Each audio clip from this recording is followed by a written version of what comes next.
Assalamualaikum.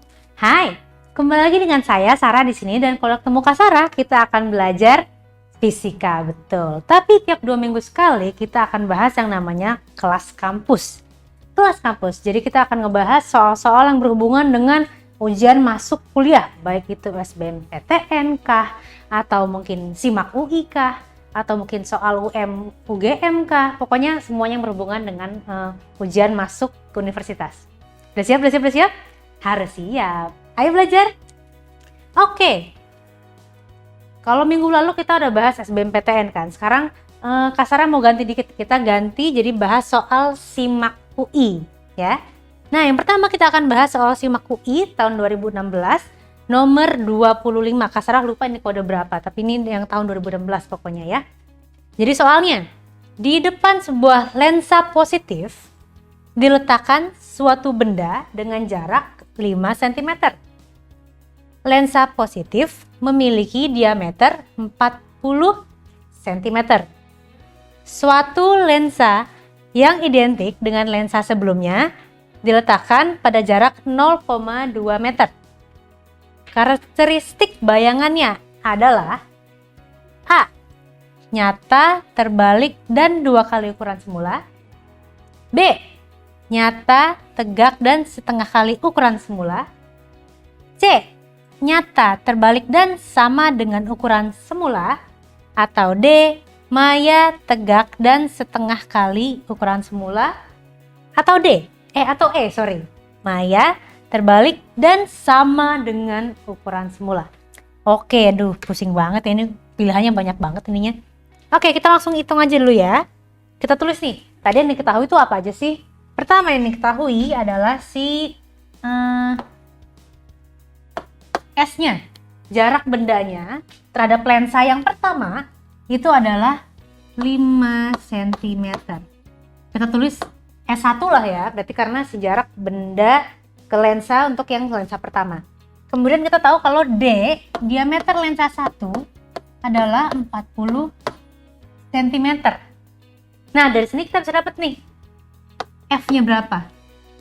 Ingat kalau F itu atau fokus, jarak fokus itu sebenarnya dia setengah dari R atau seperempatnya si D berarti. Jadi kita bisa dapat kalau F itu jarak fokusnya itu adalah D dibagi 4 sama dengan 40 cm dibagi 4 sama dengan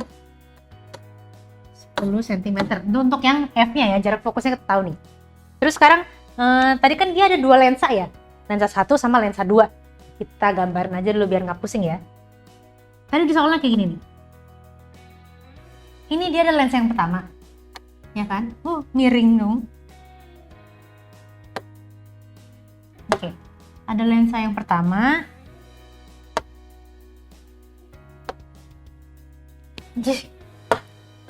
Sebentar dulu, Kak Sarah benerin. Kak Sarah nggak bisa digambar garis lurus nih.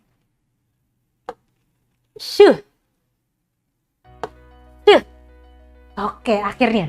Jadi di sini ada lensa yang pertama. Dia di lensa positif ya. Ini dua-duanya kan dia lensa, kedua lensa ini lensa identik tadi di soal kan dikatakan. Berarti ini sama-sama nih identik. Nah, yang ini lensa yang pertama. Kemudian disebutkan kalau sebelum lensa pertama, nih kita lihat lagi soalnya. Sebelum lensa pertama itu ada lensa lagi yang identik. Nah, suatu lensa yang identik dengan lensa sebelumnya diletakkan pada jarak 0,2 meter. Jadi ditaruh nih dengan jarak 0,2 meter nih si lensa kedua. Ya, kita tulis jaraknya adalah dari sini ke sini adalah 0,2 meter. Atau kita ganti jadi senti, 20 cm, ya kan? Oke, terus habis itu kemudian apa lagi yang kita ketahui di soalnya? Kita tahu kalau jarak fokusnya itu tadi F-nya 10 nih, 10 cm. Berarti di tengah-tengah ini kan 20 cm nih. Berarti 10 cm di tengah-tengahnya dong di sini nih. Si F-nya ya. Kemudian diketahui lagi bendanya ya, si S1-nya itu ada 5 cm dari si lensa yang pertama. Jadi kita bisa gambar di sinilah ya.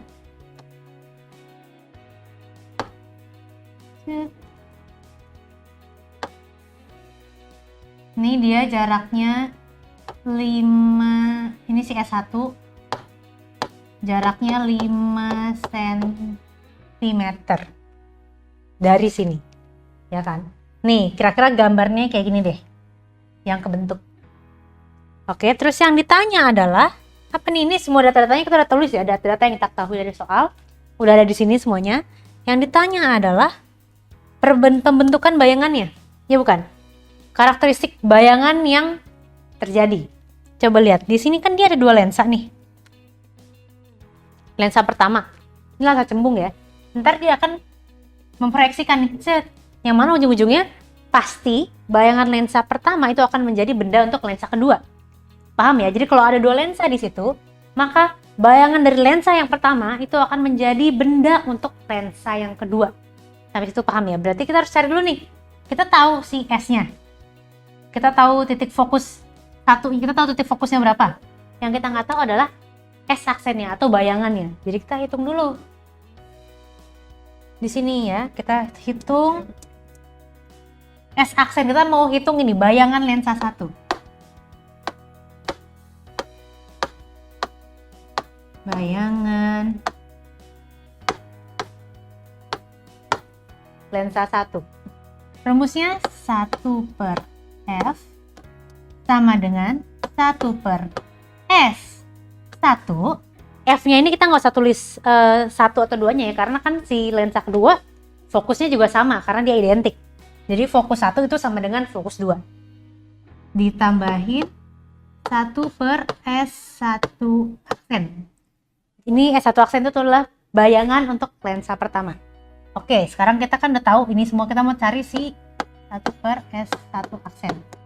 Ya kan? Jadi kita dapat dia 1/F dikurangin 1/S. Kita tahu nih tadi kalau si F-nya itu tadi adalah 10 cm ya kan? Jadi 1/10 cm nih. Dikurangin tadi si S1-nya, jarak bendanya itu adalah 5 cm. 1/5. Sehingga kita dapetin kalau ini adalah 1-2, jadi dia jawabannya 1/S aksen sama dengan -1/10 cm, atau jadi S aksennya adalah -10 cm. Ya, min ini menyatakan si bendanya dia maya. Oke, jadi kan dia udah nih. Nah, sorry, 1 aksen. Nah kan, jadi ini bendanya maya dan dia menjadi bayangan. Kita tulis lagi ya. S1 aksen ini adalah benda untuk lensa 2. Dia sifatnya maya ya. Dia adalah benda untuk lensa 2. Jadi kita bisa tulis kalau S1 aksen sama dengan S2 sama dengan berarti -10 cm. Ya. Sekali lagi, karena dia ada 2 lensa, maka bayangan yang terbentuk dari lensa yang pertama akan menjadi benda untuk lensa yang kedua. Makanya kita udah tahu nih, bayangan lensa pertama segini. Ini akan jadi benda untuk lensa kedua. Jadi kita dapetin kalau benda untuk lensa, jarak untuk benda lensa kedua, atau berarti S2-nya adalah -10 cm. Berarti dia nilainya maya. Karena minus kan, minus berarti dia bayangan maya. Oke. Udah sampai di sini nih. Yang kedua adalah kan kita udah tahu nih sekarang. Kita kan mau cari bayangan akhirnya dong. Berarti bayangan akhirnya itu adalah bayangan dari lensa kedua. Ya kan? Paham? Jadi karena benda, kita dilihat dari lensa pertama akan menghasilkan bayangan yang pertama. Bayangan yang pertama di lensa pertama menjadi benda lensa kedua. Nanti dia akan diproyeksikan lagi menghasilkan bayangan dari benda kedua. Dari lensa kedua. Nah, itu berarti jadi bayangan akhir kita nih, si bayangan dari lensa kedua. Kita tulis 1/F sama dengan 1 per, ini untuk benda 2 ya, S2 tambah 1 per S2 aksen. Ini hasil akhir yang kita mau cari nih. Jadi kita cari 1 per S2 aksen. Bayangan dari benda kedua adalah 1 per F dikurangin 1 per S2. Tadi S2 nya kita tahu nilainya adalah min 10. Bayangan dari lensa pertama atau benda dari lensa kedua adalah min 10. Jadi kita bisa tulis 1 per S2 aksen sama dengan 1 per F nya tadi 10 ya, 10 dikurang apa ditambah?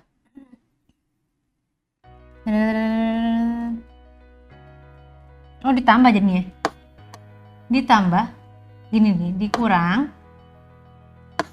min 10 kan, karena dia kan tadi S2 nya kan min 10. Nah ini min ketemu min jadinya positif. Ya udah, jadi kita jumlahin dong, sehingga kita dapetin kalau 1 per S2 aksen sama dengan 2 per 10, atau jadi S2 aksennya adalah 5 cm. Nih 5 cm. Dia nilainya positif nih. Berarti dia bayangan nyata. Karena dia nilainya positif. Kita tahu nih karena dia positif berarti dia nyata. Kalau pada lensa cembung, lensa positif, bayangan nyata itu selalu terbalik.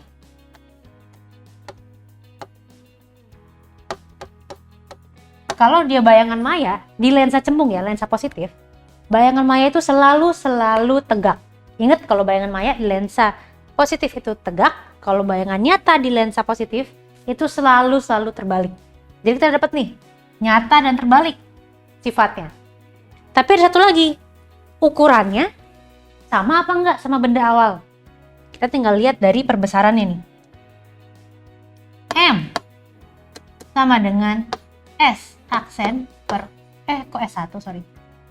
S aksen per S, atau jadi M sama dengan perbesaran adalah perbandingan antara jarak bayangan dengan jarak si benda.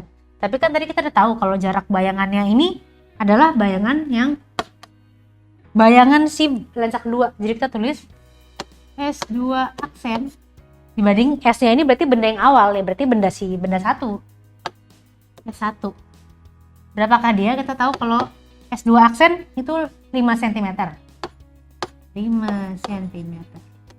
Per tadi si benda awalnya itu S-nya 5 cm ya. Jadi kita bisa tulis kalau itu juga 5 cm. Sehingga M atau perbesarannya adalah 1 kali. Artinya apa? Artinya dia kalau 1 kali ya berarti ukurannya sama. Jadi tidak ada perubahan ukuran gitu. Jadi bayangan yang terbentuk adalah nyata terbalik dengan ukurannya yang sama. Kira-kira ada nggak jawabannya ya? Coba kita lihat. Apakah ada jawabannya? Nyata, terbalik, dan sama dengan ukuran semula. Oh, ada nih. Nyata, terbalik, dan sama dengan ukuran semula. Jawabannya berarti yang C. Gitu ya? Udah paham sampai sini? Oke, kalau gitu kita lanjut lagi. Ntar kalau ada waktu kita akan relay ulang deh, Kak Sarah jelasin dari awal sampai habis dengan cepat biar untuk ingat-ingat aja. Oke, soal yang berikutnya adalah UTUL UGM 2018 yang nomor 1. UTUL nih ujian tulis UGM ya, yang tahun 2018 nomor 1. Di depan sebuah lensa positif diletakkan suatu benda dengan jarak 5 cm. Lensa positif memiliki diameter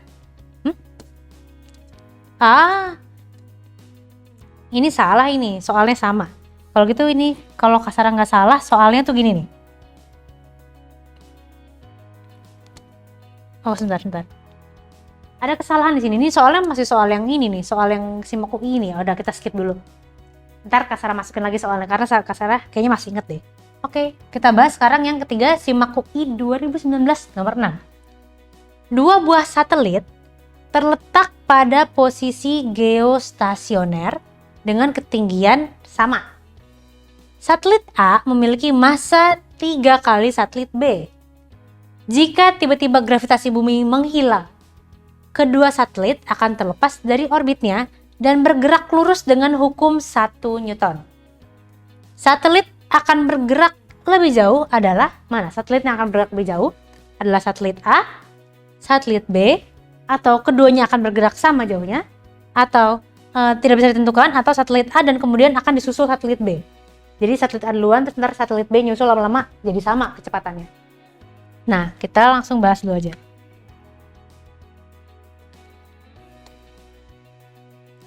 Jadi gini. Nih ya, tadi kita tahu kalau di soalnya cuma dikasih tahu masanya doang. Massa yang A adalah 3 kali massa B, ya kan? Terus apa lagi yang tahu di situ? Di sini kayaknya diketahui kalau jika tiba-tiba gravitasi bumi menghilang, kedua satelit akan terlepas dari orbitnya dan bergerak lurus dengan hukum 2 Newton. Satelit akan bergerak lebih jauh adalah berarti di sini diketahui kalau ketinggiannya sama. HA sama dengan HB yang ditanya. V-nya itu bukan V-nya, mana yang akan lebih jauh bergeraknya, ya kan? Nah, jadi gini, kalau untuk kecepatan satelit ya di luar angkasa, bukan satelit, kecepatan benda di atas bumi itu dirumuskan itu V atau kecepatan sama dengan akar dari G dikalikan M per R ditambah H dengan keterangannya si G ini adalah tetapan gravitasi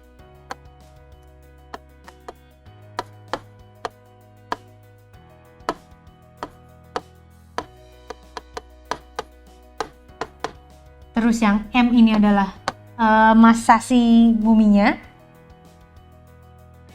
Iya benar, massa buminya.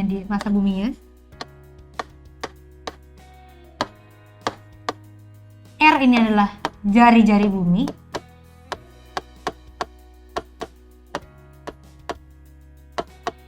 Dan H adalah ketinggian jarak isi satelit dengan dengan permukaan buminya berapa. Jadi ini satelitnya berapa, permukaan bumi itu H-nya berapa. Jadi dia H adalah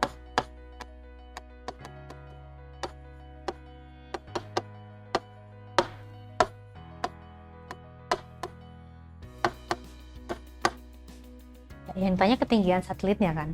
Nah, coba lihat deh.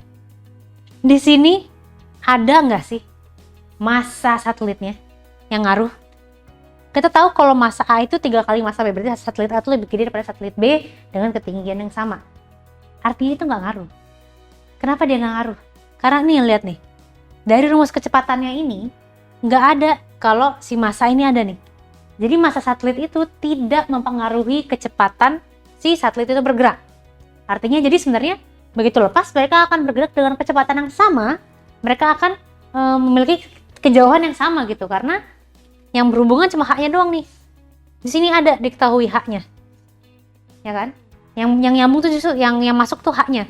Dan kita tahu kalau HA itu sama dengan HB, ketinggian satelit A itu sama dengan ketinggian satelit B. Jadi kita tahu deh kalau di sini satelit A dan B, satelit A dan satelit B itu dia akan bergerak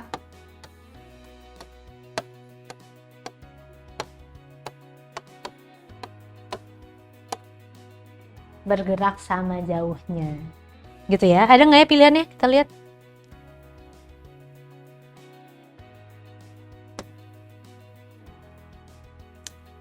Satelit akan bergerak lebih jauh adalah, nah ada nih C jawabannya. Keduanya sama. Oke, untuk yang nomor ini utul ini bisa kita cari. Sebentar ya, coba kita cari dulu nih. Kita cari soalnya, harusnya sih ada. Tadi utul UGM yang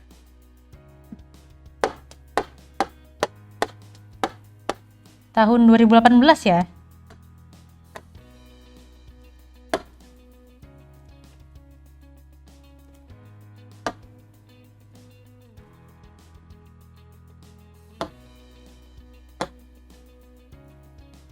paket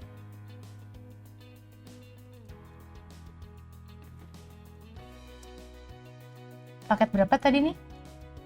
Salah.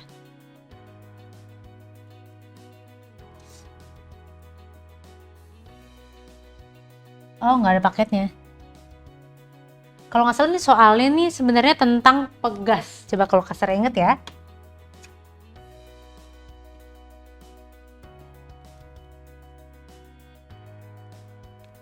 Jadi di soalnya ini ada pegas. Kita anggap permukaan licin ya. Si pegas sih, bukan pegas sih, ada massa yang dia bergerak. Kemudian di sini ada pegas nih. Bergerak kan ya ke sini. Si bendanya ini bergerak karena kita anggap permukaannya itu licin. Bergerak sini dan ketika dia nyampe ke sini, ke ujung, ke pegas,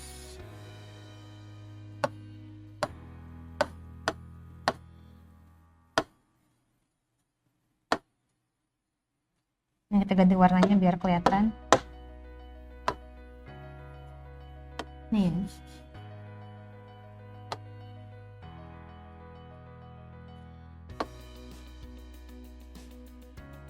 Dia mendorong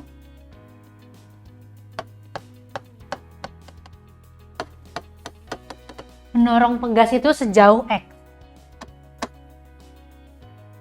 Gitu kan, sejauh X. Jadi di sini ada posisi awalnya di sini X1 dan sini posisi akhirnya nih X2, si awal pegasnya itu berada. Kalau misalnya diketahui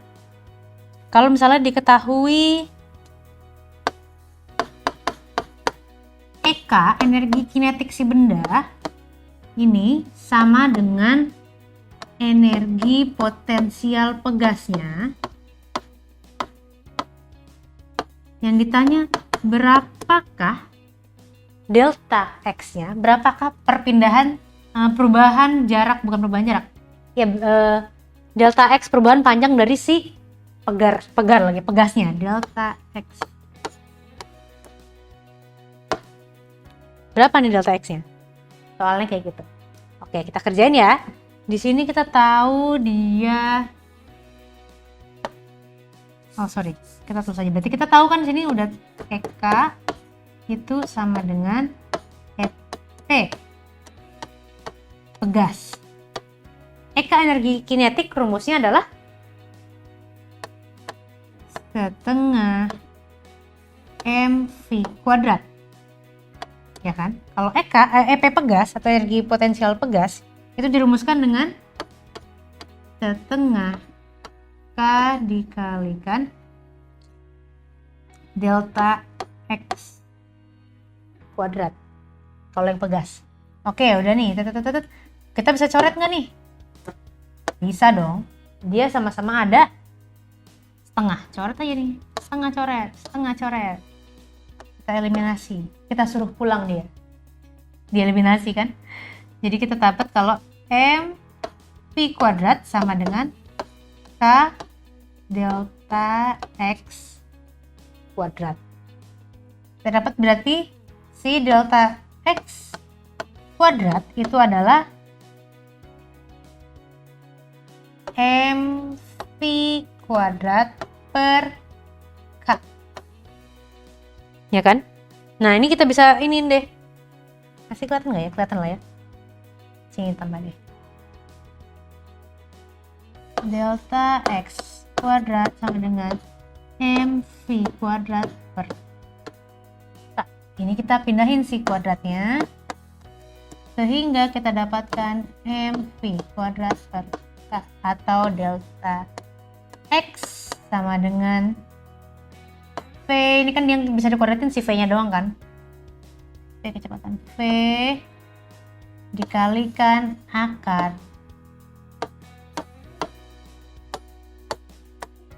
M per K gitu. Jadi sebenarnya yang ditanya itu adalah delta X-nya. Itu berapa delta X-nya, dirumuskan seperti ini.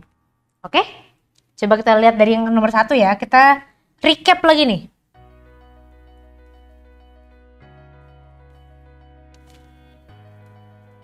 Oke, tadi yang pertama. Di depan sebuah lensa, bisa di screenshot dulu sekarang. Udah? Oke, jadi di depan sebuah lensa positif diletakkan benda dengan jarak 5 cm. Lensa positif memiliki diameter 40 cm. Suatu lensa yang identik dengan lensa sebelumnya diletakkan pada jarak 0,2 meter. Karakteristik bayangannya adalah, nah kita lihat lagi nih. Kita ulang ya. Loh, hilang semua. Ya udah, jadi kita tadi recap cepet ya. Ini benda satu, ini lensa 2 ya kan, lensa 1, lensa 2. Di sini F-nya tadi 10. Di sini S1-nya dia 5 cm. Ini semua cm ya. Ya kan? Dari sini. Terus habis itu kita mau cari si bayangan lensa 1 dulu nih, karena bayangan lensa 1 adalah benda untuk lensa kedua, dan benda lensa kedua nanti kita bisa dapat bayangan lensa kedua, itu bayangan akhirnya, karena ditanya bayangan akhirnya kayak gimana. Jadi kita cari 1 per F sama dengan 1 per S1. Oh iya, dia kan kenapa dia 10? Karena diketahui kalau D-nya itu adalah 40 cm. Nah, jarak fokus itu adalah diameter dibagi 4. Jadi 40 per 10 sama dengan 4 cm. Ini kita recap cepet aja ya, kita ngebet-ngebet nih. Tambah 1 per S1 aksen. Ya kan, kita mau tahu 1 per S1 aksennya adalah tadi gimana? 1 per F dikurang 1 per S1. Sehingga kita tahu kalau 1 per S1 aksen sama dengan F-nya adalah 10. Masukin 1 per 10. S-nya ini 5, 1 per 5. Jadi kita tahu kalau S1 aksennya adalah sama-sama jadiin per 10. Ini dikaliin 2 kan? Dikali 2 jadi 2. Pakai warna lain.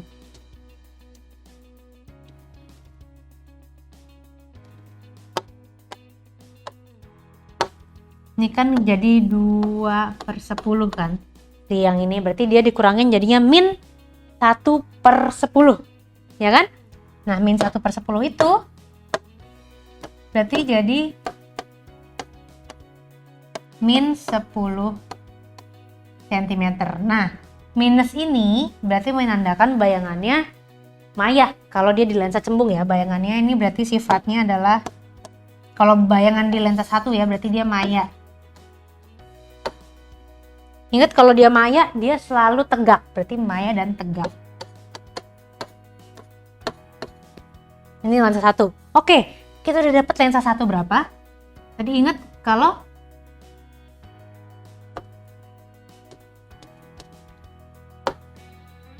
bayangan lensa 1 adalah benda untuk lensa 2. Jadi nilainya adalah tadi min 10 ya. Min 10 cm. Nah, berhubung kita mau nyari bayangan akhirnya, berarti kita nyari si S2 aksen, ya kan? Jadi kita cari nih F 1 per F sama dengan 1 per S2 tambah 1 per S2 aksen. 1 per S2 aksen sama dengan 1 per F dikurangin 1 per S2. Kita dapat berarti dia 1 per, tadi kan F-nya karena dia identik cerminnya, jadi si fokusnya sama kan? Jadi sama-sama 10 tadi ya. Tulis 10 dikurangin min 1 per 10 ya kan, soalnya si S ini kan min 10 cm. Berarti ini ditambahin jadi 2 per, ini dia jadi 2 per 10 kan ya kan, 2 per 10 berarti dia S nya adalah 5 cm. Nah lihat, 5 ini nilainya positif ya kan. Kalau S aksennya itu atau bayangan bernilai positif, berarti dia adalah bayangan yang nyata. Kalau di lensa positif, bayangan nyata pasti terbalik. Ya kan? Kemudian tadi M-nya, kita cari M-nya kan, kita selalu menanya, ukurannya itu sama apa enggak? Tadi kan nyata terbalik, oke, tapi bayangannya sama si bendanya ukurannya berubah apa enggak? Cari M-nya berarti. M sama dengan S. Aksen per S. M adalah perbandingan dari bayangan dengan bendanya. Tadi bayangannya kita pakai bayangan si benda 2, bayangan akhirnya, berarti kita pakai yang 5 cm.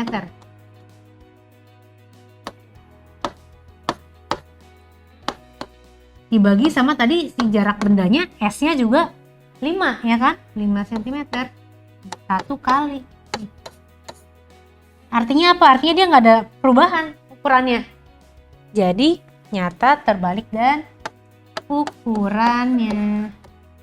Ukuran S benda sama dengan ukuran bayangan akhir. Ada jawabannya. Tadi jawabannya yang kita lihat. Jawabannya yang C, nyata, terbalik, dan sama dengan ukuran semula. Kita lanjut recap cepet yang ini sekarang. 12 satelit, nah ini juga sama gampang. Satelitnya tadi ada di posisi yang sama. Jadi ini ada bumi. Ini satelit A nih. Gimana kita gambar satelit A?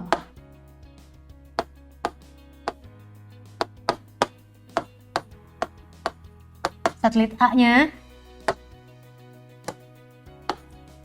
Dan ada satelit B. Lebih kecil satelit B.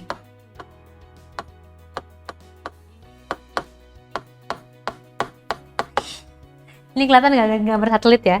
Oke, ini satelit yang B. Kita tahu kalau MA, massa satelit A itu adalah 3 kali MB. Tapi diketahui kalau si H-nya, nih, kok hijau? Merah dong. Gini ya. HA itu dia sama dengan si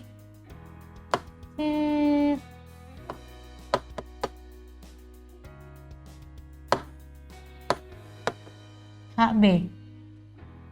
Kita bisa tulis kalau HA itu sama dengan HB nih, tapi yang ditanya kalau misalnya dia gravitasi bumi hilang terus mereka terlepas, maka mana yang akan lebih jauh? Ya kan, yang tanya itu.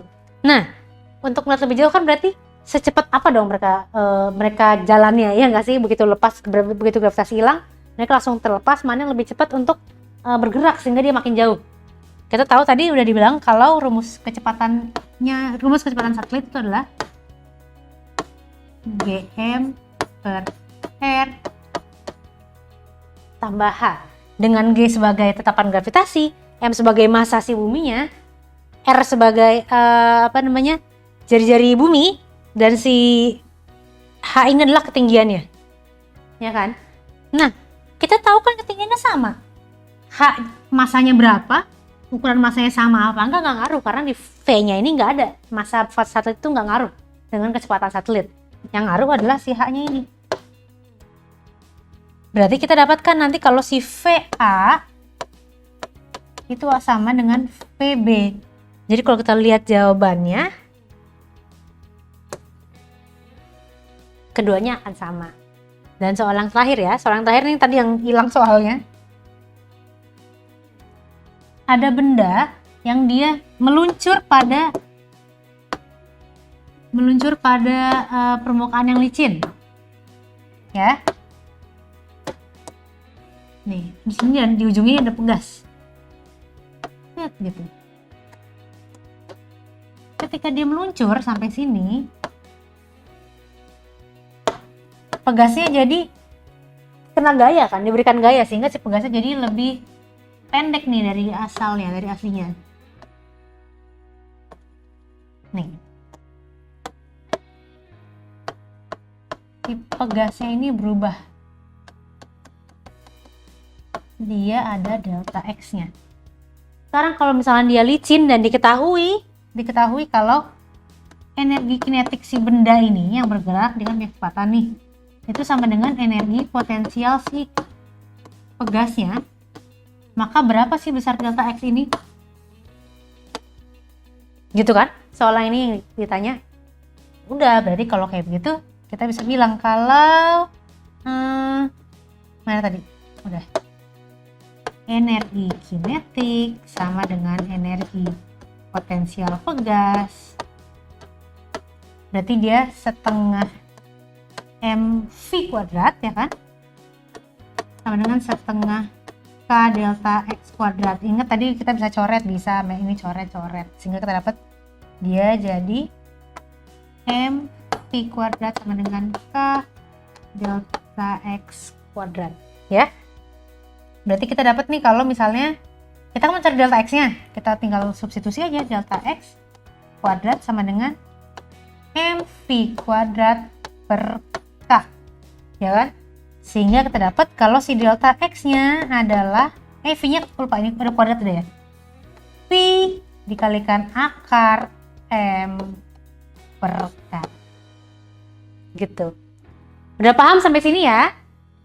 Oke deh kalau begitu. Akhirnya sampai juga kita di penghujung acara. Oke, jadi kita tadi udah bahas 3 soal kelas mandiri. Ya 3 soal ujian masuk ke universitas. Ada 2 soal SIMAK UI dan 1 soal UGM nih. Yang tadi soalnya salah, untung Kak Sarah masih ingat soalnya kayak gimana.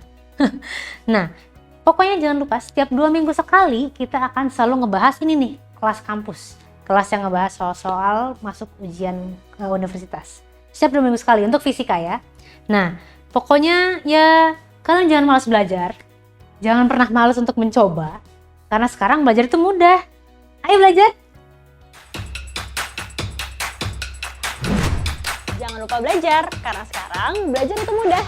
Ayo belajar.